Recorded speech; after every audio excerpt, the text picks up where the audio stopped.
उमात्मा त्वं गिरिजामति सहचरा प्राणा शरीरं गृहे पूजा ते विषयोग भोग रचना निद्रा समाधि स्थिति संचारा पदयो प्रदक्षिण विधि स्तोत्राणि सर्वा गिरौ यत् यत् कर्म करोमि तत्तत् अखिलं शंभो तवाराधनम।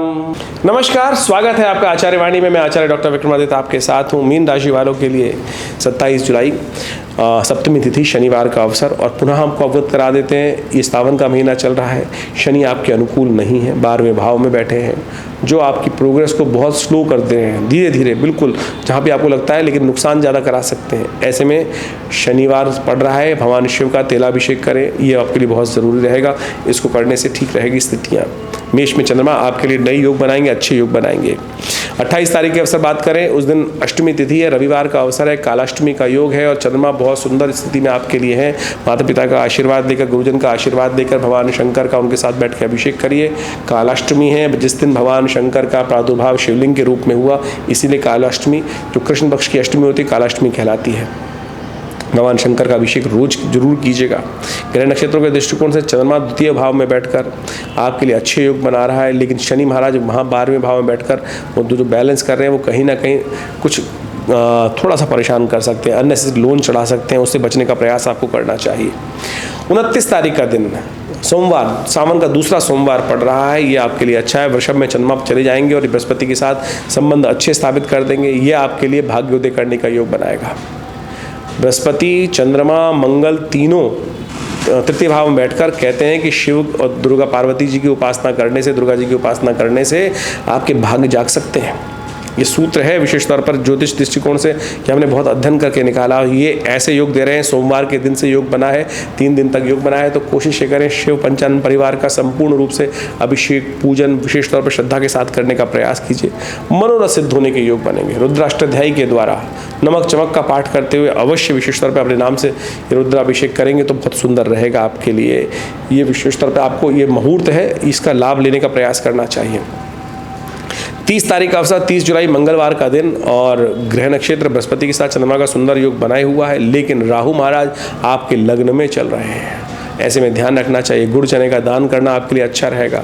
राहु जो है वो आपके लग्न पर, राशि में बैठकर थोड़े से विचारों को ग्रहण कर रखे हैं। शनि वहाँ पे प्रोसेस स्लो कर रखे हैं। ऐसे में इसीलिए कारण से आपको बंधन लग रहा है, और फिर गुस्सा बहुत ज़्यादा आ रहा होगा।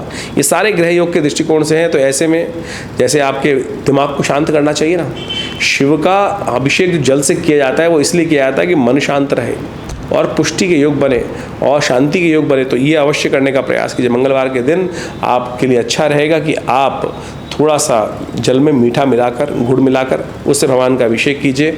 आपके मन भी शांत होगा और कष्ट भी दूर होने के योग बनेंगे। 31 जुलाई एकादशी का अवसर है, कामदा एकादशी का योग है, और ये आपके लिए बहुत सुंदर बुधवार के दिन योग भी बना रहा है। तो ऐसे में भगवती दुर्गा की उपासना करके, भगवान विष्णु की उपासना करके आप अपने दिन को और शुभ कर सकते हैं। तो इस प्रकार से ज्योतिष की जो गणनाएं हैं वो बहुत प्रत्यक्ष है। दिन प्रतिदिन आपके जीवन में, समय, हर क्षण में आपके जीवन में क्या होने वाला है, इतनी सूक्ष्म ज्योतिष के अंतर्गत गणनाएं आती हैं कि क्योंकि हर समय जो है परिवर्तन की तरफ जा रहा है। उस परिवर्तन को समझने का, उस ग्रह योग को समझने का योग ही ज्योतिष विज्ञान का मुख्य उद्देश्य है। और उसके द्वारा आपके जीवन में समय किस प्रकार से चल रहा है, क्या चल रहा है, यदि वो सही अवगत हम पहले से हो जाएं तो बहुत सारे जीवन के कष्ट जो हैं उसको हम जीवन से दूर कर सकते हैं।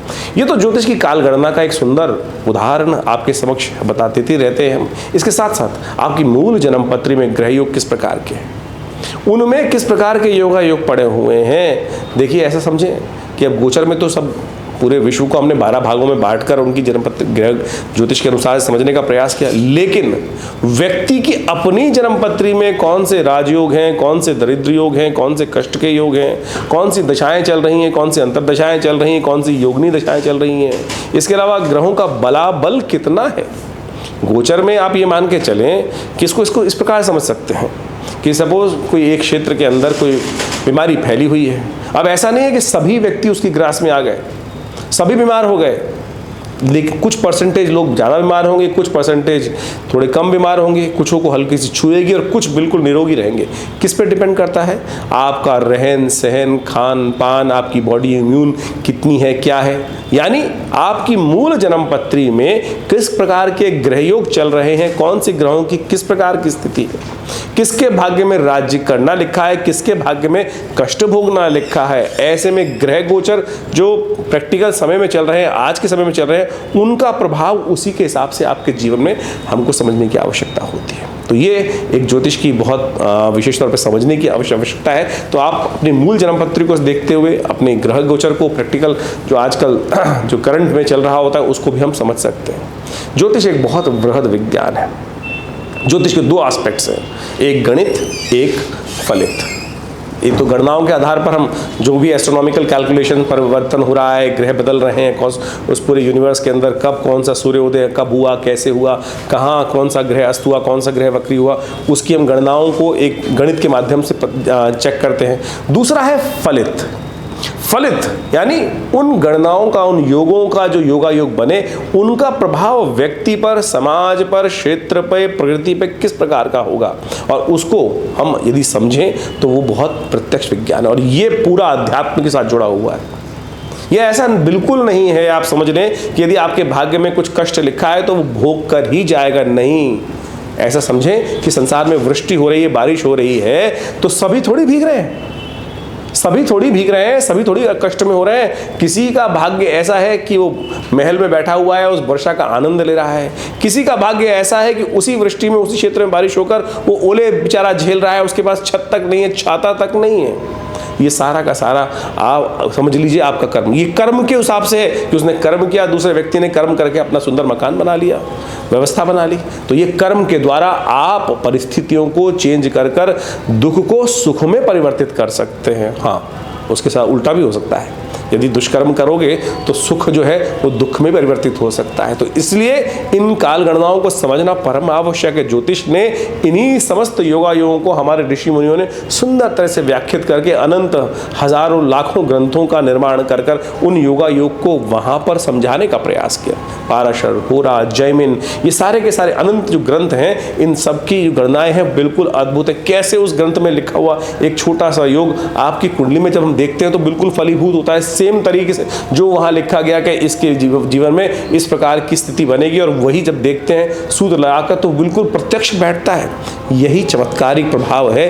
ये हमको अच्छा गहन शोध अध्ययन करने के उपरांत चीज़ें समझ में आती हैं। तो आप बिल्कुल ज्योतिष को कपोल कल्पित कल्पनाओं में ना समझें। बहुत सारे लोग हैं जो समय समय पर आकर आपके मन में मानसिक तौर पर विचित्र विडंबनाएं उत्पन्न करने का प्रयास कर सकते हैं। तो आप यदि आप भारतीय संस्कृति में विश्वास रखने की बात करते हैं तो बिल्कुल प्रैक्टिकल। हमें भी कई बार लगता है, कई बार व्यक्ति आते हैं कि जिसमें बहुत हज़ारों लोग हैं और सब चीज़ें नहीं, तो उसमें कई बार लगता है कि ये योग क्यों नहीं कट रहा है, लेकिन उसका भी एक रीज़न होगा। हो सकता है शोध के बाद वो समझ में आ जाए। तो आपको इन सब चीज़ों को समझना चाहिए। देखिए, अविश्वास जगाना तो बहुत छोटी चीज़ है। किसी भी चीज़ को अगर आपका विश्वास है, बोलो नहीं मैं विश्वास नहीं करता, मेरे करने ना करने से, आपके करने ना करने से वो सिद्धांत नहीं बदलते। ज्योतिष एक प्रत्यक्ष विज्ञान है और हमने इसको बहुत शोध कर कर देखा, और जब हम प्रेडिक्शन करके बताते हैं लोगों को, उस वक्त तो व्यक्ति को लगता है, मैंने बहुत बार अनुभव किया।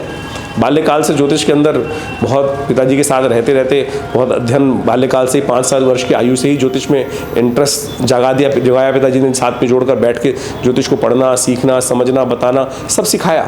और जब हम वो बोल देते थे तो क्या होता था, वो बाद में पता चलता था कि लोग उस वक्त तो कई बार रुष्ट होकर चले जाते थे, अरे क्या फालतू डराने की बात कर रहे हो। 5 साल बाद आएगा व्यक्ति, 10 साल बाद आएगा। एक व्यक्ति तो ऐसे थे मेरे पास जन्मपत्री दिखाने के लिए आए और हमने जो बताया कि अरे चले गए रुष्ट होकर। बाद में 1 साल बाद आए, बोले हाथ पकड़ के रोका क्यों नहीं था, हाथ पकड़ के रोका क्यों नहीं था कि महाराज ये मत करो। क्या जब समझाने की कोशिश करूं तो समझते हैं व्यक्ति। तो आप समझें, ज्योतिष बिल्कुल प्रत्यक्ष विज्ञान है और इस बात को हमको समझना चाहिए। मैंने एक बार नहीं हजारों बार इस प्रकार का अनुभव किया है कि व्यक्ति के जन्म कुंडली में बिल्कुल प्रत्यक्ष योग हैं और वो बताया, और व्यक्ति नहीं समझ में आती। कई बार जो समझ जाते हैं वो अरण्य न्यारे करवा लेते हैं, बच जाते हैं, कष्टों से निवृत्ति के योग बना लेते हैं। तो इसलिए विश्वास करें। मंत्र विज्ञान, यज्ञ विज्ञान, मंत्र जप, जितने भी शास्त्र में उपाय बताए गए हैं औषध विज्ञान के माध्यम से, वो सब के सब प्रत्यक्ष चमत्कारी काम करते हैं। हमने तो ऐसे ऐसे अनुष्ठान की देखे हैं कि कुंडली में जेल जाने का योग बिल्कुल साफ साफ दिखाई दे रहा था। भगवती दुर्गा जी का प्रयोग जैसा अनुभव है वो किया, आरंभ कराया गया और कैसे कष्ट कट गया, कैसे कष्ट कट गया कि बिल्कुल उस व्यक्ति को सजा होने के पूर्ण योग थे। लेकिन जब उस अनुष्ठान को, पूजा को, दुर्गा जी के उस खास अनुष्ठान को कराया गया तो वो कष्ट निवृत्ति का योग बना। ऐसे एक नहीं, मैं बहुत इतने सालों में अध्ययन ज्योतिष के बाद आज इस उम्र में हूँ तो 40 साल का तो खूब अच्छे से देखा है मैंने। बहुत अच्छे अच्छे लोगों को देखा है कि किस प्रकार से लोगों को परिवर्तन का योग बना।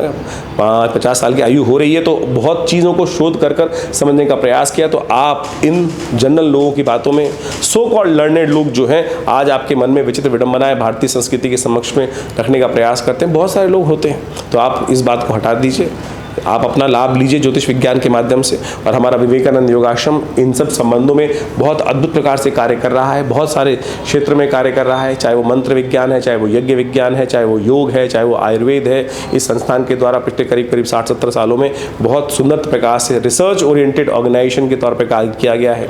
हमारे आश्रम पर नित्य आज भी 8 घंटे यज्ञ होता है हर रोज़। और अभी जो समय चल रहा है बड़ा सुंदर चल रहा है, सावन का महीना चल रहा है। सावन के महीने में पूरा हर रोज़ भगवान शंकर का दिव्य रुद्राभिषेक कराया जाता है, दिव्य रुद्राभिषेक। और हर सोमवार, 5 सोमवार इस सावन में पड़ रहे हैं और 5 सोमवार पर एक सामूहिक तौर पर बहुत सुंदर कार्यक्रम रहेगा, आप उसमें सम्मिलित हो सकते हैं।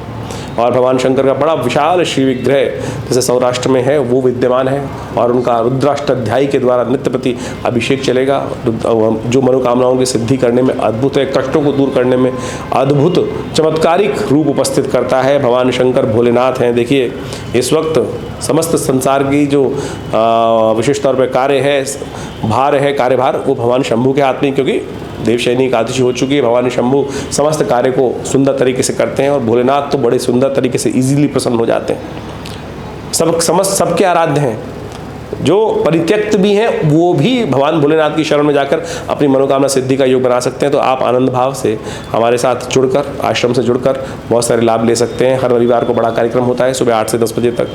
मंगलवार में सुंदरकांड का कार्यक्रम चलता है और इस सावन में तो विशेष तौर पर 5 सोमवार का सुंदर योग जो बना है, इसमें विभिन्न कार्यक्रम आश्रम में रहेंगे। आप अपने नाम से अपनी मनोकामनाओं की सिद्धि के लिए, अपने कष्टों को दूर करने के लिए उन समस्त जो अनुष्ठान इत्यादि आश्रम पे हो रहे हैं उनका लाभ लेकर बहुत सुंदर तरीके से कार्य करने का प्रयास कीजिए। सुंदर रहेगा, आनंद रहेगा। बाकी किसी भी समस्या, पर्सनल समस्या के लिए आप हमारे फ़ोन नंबर्स पे संपर्क साध सकते हैं। हम आपके साथ हमेशा रहेंगे। विवेकानंद योगाश्रम आपके साथ कार्य कर रहा है। मैं आचार्य डॉक्टर विक्रमादित्य आपसे इजाज़त देता हूँ। धन्यवाद।